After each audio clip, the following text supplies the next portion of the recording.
Hey YouTubers, this is the Gold Standard User924 coming at you with my review for WWE Survivor Series 2016. Overall, I was actually pretty disappointed with the show overall.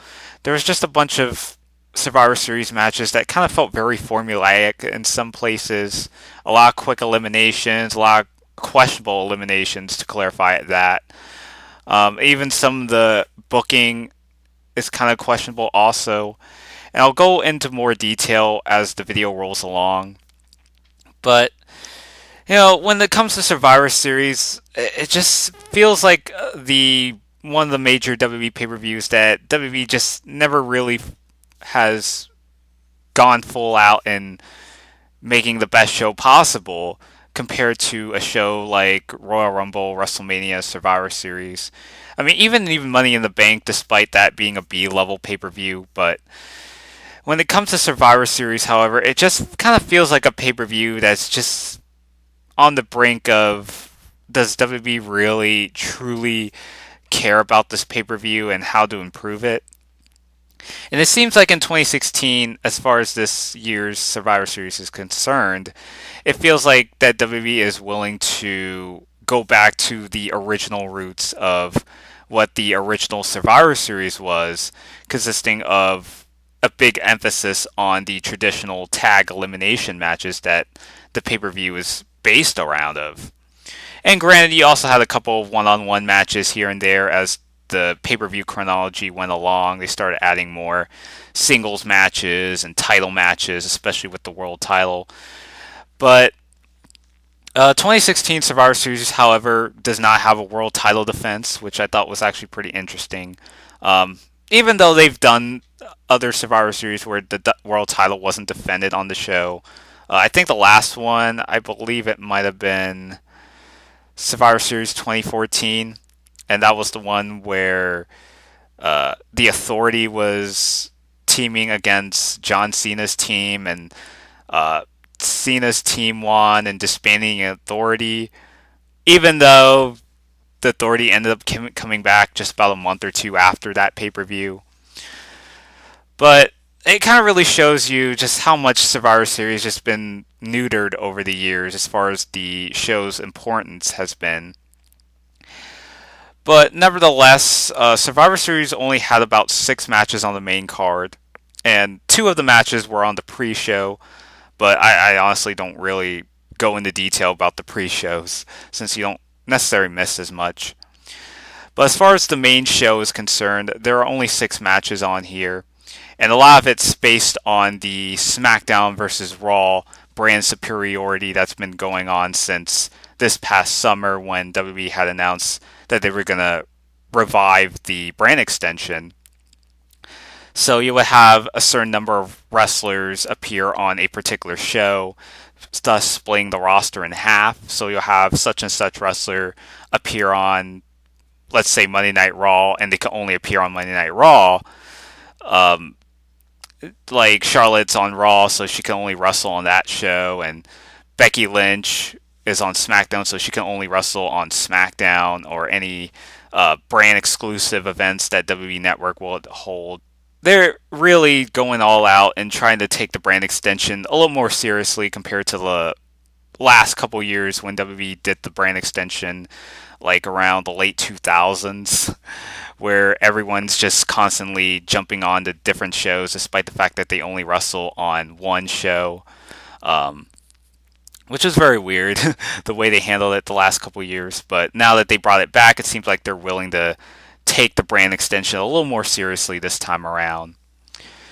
And this is basically the whole theme of this Survivor Series event. It's just to determine who deserves bragging rights for which brand is superior over the other. Is it SmackDown? Is SmackDown better than Raw? Is Raw team better than SmackDown? It's like, who can determine which is the best of the roster? This show opened up with a women's tag team elimination with Raw versus SmackDown, one out of the 3 series of Team Raw versus Team SmackDown Survivor Series matches. So representing Raw, we have Charlotte representing her team as the captain, along with Bayley, Sasha Banks, Nia Jax, and Alicia Fox. SmackDown Live, captain initially consisted of Nikki Bella, but unfortunately, due to the circumstances where Nikki Bella was believed to have been attacked backstage, Natalya ends up taking over Nikki's role as the captain of Team SmackDown Live.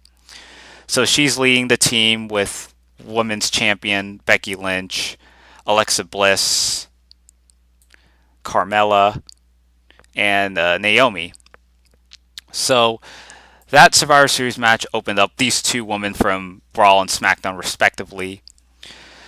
So what happens here is Alicia gets the first elimination of the match. She eliminates Carmella with the scissors kick. Alexa ends up counteracting that by eliminating Alicia Fox with the Twisted Bliss. Naomi gets eliminated via countout when the Nia Jax annihilated her, and thus eliminating Naomi in the process. Natalya pins Sasha Banks with the roll-up. Charlotte pins Natty Neidhart with the big boot. Becky forces Nia Jax to submit with the disarmor. And Charlotte, the last two eliminations, Charlotte eliminates Alexa Bliss with the big boot. And Bayley ends up eliminating Becky Lynch, the last remaining member of Team SmackDown Live, for Bayley and Charlotte and the rest of Raw's team to go over, and thus winning bragging rights over SmackDown.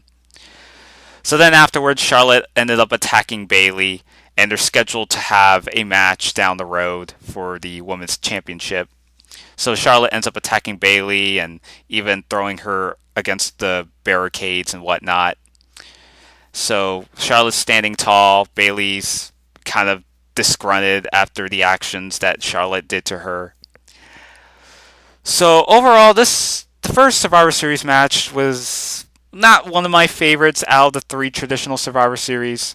There was a couple botches here and there. Like, one example I could remember was when Alicia Fox tried to go for a scissors kick, and the way that Carmella sold the move, it's like Alicia didn't even connect with the head and just connected with the back of Carmella's body. And it may sound a little nitpicky on my part there, but it just, watching that again, it just kind of felt very sloppy in a way. Yeah, I was thinking that Nikki Bella was going to somehow interfere in the match and perhaps try to fight her way out of her injury, but we never saw her come out through the curtain and enter the match regardless. So I was expecting a little like Nikki Bella coming out there and somehow kind of turn the tides around when it looks like Raw's team has the advantage, and maybe having Nikki Bella go out there and try to change the complexion of the match. But we didn't get that. So it was actually pretty predictable anyway, because they've kind of been hyping up Charlotte and Bayley for quite some time, and adding the fact that Charlotte has been undefeated in WWE pay-per-view matches since she got called up in the main roster. So they did have Charlotte's team end up triumphing over SmackDown's team of women. So it wasn't one of my favorite Survivor Series matches as far as one out of the three Survivor Series matches that took place that night. So then we get to a traditional one-on-one singles competition, and this was for the Intercontinental Championship, where The Miz defends the belt against Sami Zayn. So this is another one of the interpromotional matches. Sami Zayn's from Raw, Miz is from SmackDown.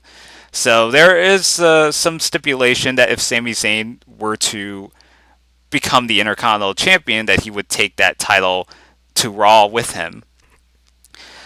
So originally, this was kind of a bait and switch kind of situation, because originally it was announced that Dolph Ziggler was going to defend the Intercontinental Championship against any particular opponent from Monday Night Raw.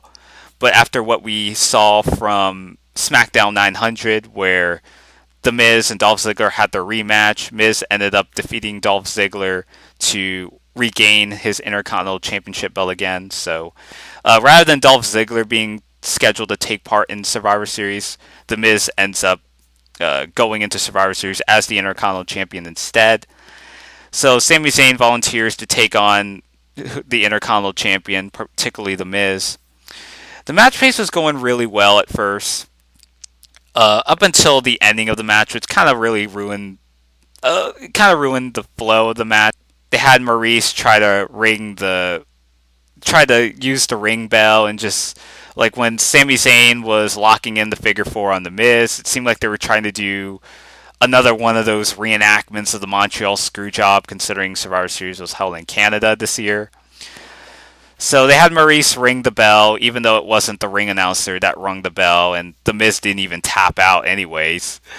So Sami Zayn takes notice of this, and Maryse is just trying to defend herself, like she's totally innocent, and that it was the ring announcer that rang the bell, and just trying to pretend that she wasn't the suspect behind all of this.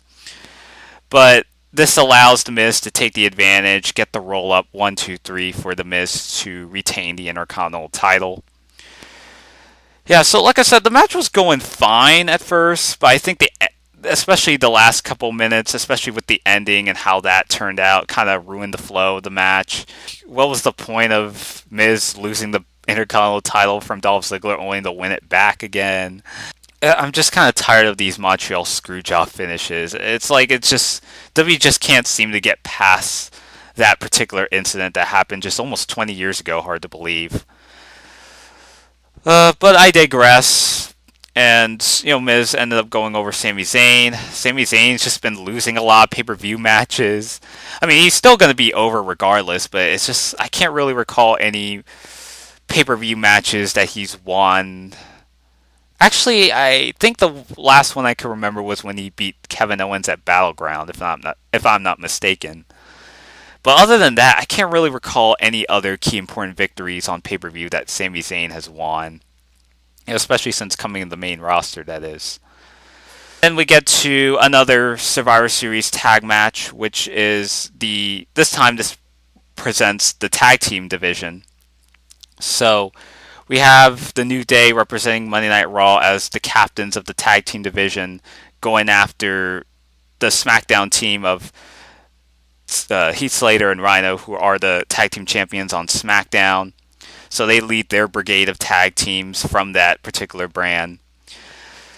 So the match was going pretty solid first, although one of the few things that kind of brought it down was the fact that they had the New Day get eliminated during the beginning of the match, which kind of shocked the crowd at first, and even shocked me when I saw it. But the crowd managed to carry on regardless. I thought they were going to hijack the show at first, but that wasn't the case. But there are some other tag teams that the crowd is getting behind, not just the New Day, but also tag teams like Enzo and Cass and the Hype Brothers, American Alpha. There are other tag teams like that. So I can't remember all the eliminations, considering the fact that it's just kind of hard to remember. I mean, I already mentioned about the eliminations from Charlotte versus Natayla, but especially with a Survivor Series consisting of tag teams, which is basically a 10-on-10, it's hard to backtrack, especially with the amount of wrestlers that were competing in this match. So we get to the final 2-on-2 matches, where you had Sheamus and Cesaro representing Raw, and then you had the Usos representing SmackDown. So that was pretty cool stuff. You saw Cesaro doing his signature big swing that he does, and the Usos even did the Tequila Sunrise, paying homage to Conan. Trying to think of some other stuff. So there was just a lot of suspense going on whether or not Sheamus and Cesaro could coexist as a unit. But yeah, so eventually they had Cesaro lock in the sharpshooter on one of the Usos, and Sheamus ended up using the bro kick to prevent one of the Usos from breaking the submission hold. So Sheamus and Cesaro are the sole survivors of Team Raw overall. So the match was, it was pretty solid for what it was, although the quick eliminations kind of really turned it off a little bit.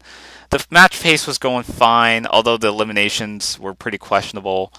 I did love how the American Alpha kind of paid homage to the Steiner brothers when they did the Doomsday Device Bulldog combination, which I thought that was pretty cool to see the American Alpha paying homage to Steiner Brothers, which used to be kind of like their double team finishing move that they used to do back in the day.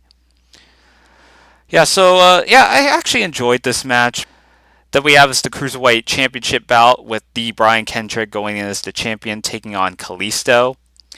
Now, of Kalisto, who's representing SmackDown, so it's a similar stipulation to the Miz and Sami Zayn match, where if a wrestler from the opposite brand ends up winning the belt, then that particular division would go over to SmackDown. The match was going all right at first. There was actually a pretty cool thing where Kalisto did it was sort of like that move that Paul Burchill used to do when he was portraying Jack Sparrow, where he used to do that flippy moonsault. But Kalisto did it on the apron onto Brian Kendrick. I thought that was pretty cool. But the match didn't last very long. Baron Corbin ended up coming out and thus ending the match in a no contest. He attacks Kalisto after when Kalisto attacked Baron Corbin on SmackDown and injuring his leg and whatnot. So they've really been back and forth at each other. So the match was kind of a waste of time, really. And the stipulations that they had where if such and such wrestler won the belt, that they would go to that particular brand. A lot of that didn't materialize on this pay-per-view, which was pretty disappointing. And especially with the Cruiserweight division, which has been pretty much of a letdown since WWE had brought it back. I mean, it was actually pretty cool when they did the Cruiserweight Classic this past summer, and then it was announced that Raw was going to bring the Cruiserweight division onto Monday Night Raw instead of what it was when it was on SmackDown the first time around. So I was very disappointed, especially with the way that they've been using the Cruiserweight division as sort of a piss break or sort of a time waster where you'll have a set of Cruiserweight matches that don't really have very little to no story. I mean, the only wrestler I could really get behind since the revival of the Cruiserweight division is Brian Kendrick, which he had been in the company even way back in 2003 when he was doing the Spanky gimmick. So it's just amazing just to see the evolution, and as far as how much Brian Kendrick has come so far since his original run WWE. Going from comic relief Spanky, making battle raps with John Cena, and then teaming up with Paul London and holding the tag team title belts on SmackDown for over a year and a half. Doing that what not a lot of tag teams were able to do during that time period. So now Brian Kendrick, ended up coming back from WWE and the first time in, I want to say 7 years. I believe he got released back in 2009. So now that he's back, he's debuted with a more darker and sinister character, a lot more brooding, if you will. So I really like the intensity of his character, and especially if you watch those vignettes, especially with those video package that was leading into the Brian Kendrick Kalisto match. Oh, that was pretty cool. But even the Cruiserweight division just kind of really feels like they only just using it just to kill time. Sort of like what the Divas division was in the late 2000s, where they only have like 2 or 3 minute matches. And, granted, you'll have the Cruiserweight division matches last a little longer than that, but it just kind of feels like buffer matches, which just doesn't really seem like what you want to do, and especially how you want to present it to your audience. Especially with the lineage of the Cruiserweights, especially when WCW did it, and treating it like it was a big deal, and even had storylines leading into them, like Chris Jericho and Dean Malenko, for instance. So the Cruiserweight title match, I was pretty disappointed with. Didn't last very long. It was just basically used as a plot device just to kind of advance the Baron Corbin Kalisto program that they've been hyping up the past several months. Then we get to Team Raw versus Team SmackDown. This was the main event scene. We have Kevin Owens and Chris Jericho leading Raw as co-captains, along with Roman Reigns, Braun Strowman, and Seth Rollins. Over on SmackDown, we have the champion AJ Styles leading his team, along with Dean Ambrose, Bray Wyatt, Randy Orton, and Shane McMahon. Now, this match was given a lot of time. I didn't expect this match to be like that long, but it was filled with a lot of suspense, and it was definitely the match of the night. There was actually a pretty sick bump where Shane McMahon tried to go for the coast to coast, and then Roman Reigns out of nowhere just kips up and connects the spear onto Shane. And then when Roman Reigns goes for the pinfall, the referee counts, and then suddenly the referee just stops making the 3 count and starts to notice that Shane McMahon was unconscious, and thus, because of that, the circumstances regarding Shane's condition, he ends up getting stretchered out of the match. So Shane McMahon gets eliminated via TKO. Kevin Owens ended up eliminating himself when he attacked AJ Styles with the clipboard that Chris Jericho carries around with the list of Jericho. Let's see. Oh, there was actually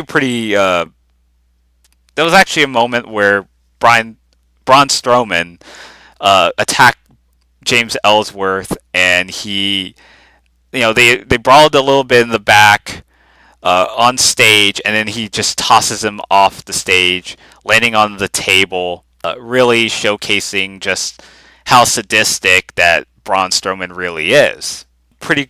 Well, this was actually a pretty expected moment since this was Survivor Series. This was the pay-per-view that the Shield ended up debuting, so there was actually a bit of a mini Shield reunion. Sometime after Dean Ambrose, I believe, ended up getting eliminated at some point, and Dean Ambrose ended up helping Seth Rollins and Roman Reigns, and they both assaulted AJ Styles and even giving him the triple powerbomb on AJ Styles through the announce table. And as a result of Ambrose's assistance, this allows Seth Rollins to roll AJ Styles back in the ring and eliminating AJ Styles as well. But eventually it came down to Randy Orton and Bray Wyatt, along with Roman Reigns and Seth Rollins. So I believe Randy Orton eliminated Seth Rollins with the RKO, and then Bray Wyatt eliminated Roman Reigns using the Sister Abigail to finally get a victory for SmackDown over Raw. Because Raw had been dominating for the most part, even though you had a couple SmackDown wrestlers going over, like The Miz, for instance. But as far as traditional Survivor Series matches go, we had SmackDown finally overcoming the odds and going over Team Raw in the process. So I definitely really enjoyed this a lot more. I thought this was the best out of the traditional tag team elimination matches that we've been getting that night. So just filled with a lot of suspense, just a lot of unexpected eliminations and moments that occurred throughout that match. It almost actually ran nearly an hour, which is hard to believe. One of the longest traditional Survivor Series matches in recent history. I don't know about the classic Survivor Series. That could be up for debate as far as the longest Survivor Series match. But yeah, I definitely really enjoyed the Team SmackDown versus Raw main event Survivor Series match that happened. Really cool stuff. And then afterwards, we get the main event, the anticipated bout or rematch from WrestleMania 20. Goldberg taking on Brock Lesnar. 12 years in the making. So they hyped it up with all these promos and vignettes into this match, and you would think this match would even go as long as 10 minutes or so. But I gotta tell you, in one of those very rare or very unheard of instances where a match is being hyped as the must-see match for this particular pay-per-view that people would pay their money's worth to seeing, well, in one of the very rare occurrences in WWE, this match was basically over before it began. So, Goldberg comes out there, much to a standing ovation, big crowd pop. I think going into it that people were expecting Brock Lesnar to get cheered over Goldberg, but it turns out that wasn't the case, that Goldberg is the one that actually got the biggest pop of the night. So, everyone's chanting Goldberg. Goldberg comes out to his classic WCW theme. He's coming out the entrance ramp with the pyros and all that sort of thing, coming out from the door and having the security knock on his locker room door. Just basically a callback to what you would see in a Goldberg entrance when he's getting ready to come out to the ring and just kick all sorts of ass. So Goldberg and Lesnar, they square off in the ring. Goldberg actually started off with delivering Brock Lesnar with the spear, and he hits it twice. So you would think that Paul Heyman would have been done something to stop Goldberg from annihilating Brock Lesnar, but instead Paul Heyman is just speechless. He's in shock and awe. He couldn't believe that Brock Lesnar was just taken down all in a snap. Goldberg's just kind of smirking for a moment, and he's just all pumped and hyped. His first match in 12 years. And then Goldberg ends up taking the advantage, lifts Brock Lesnar with the jackhammer, gets the cover. 1, 2, 3. Goldberg just annihilates Brock Lesnar within a minute. Crowd's shocked. I was shocked. I was really speechless at first, and it took a while for me to really process everything that happened. And yeah, that was actually the end of the show there. You would think that maybe there could have been some kind of loophole, or maybe they would have restarted the match somehow, or maybe Brock Lesnar was going to attack Goldberg, or maybe lay an offense on him. But I think going into this pay-per-view that it was announced that Goldberg actually got hurt. So maybe that was the explanation as to why the match ended before it began. So I'm thinking that Goldberg's going to stick around for quite a while, especially given what just happened after the way the match ended. So I think we're going to expect a little more of Goldberg instead of just being one more match.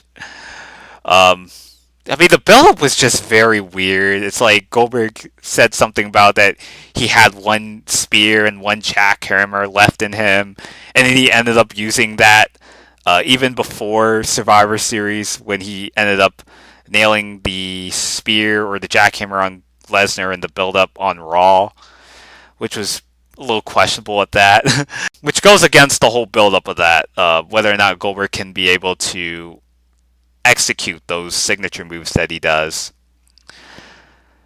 So, oh my god, overall my thoughts on Survivor Series, it's just a pretty disappointing show. You know, I just watched NXT TakeOver, and even NXT TakeOver from the previous night was a lot better than this. The crowd was a lot more hyped, a lot more intrigued by the matchups from NXT, especially with the Shinsuke Nakamura Samoa Joe match. I've just been kind of overwhelmed with the amount of pay-per-views that WWE's been adding to their calendar.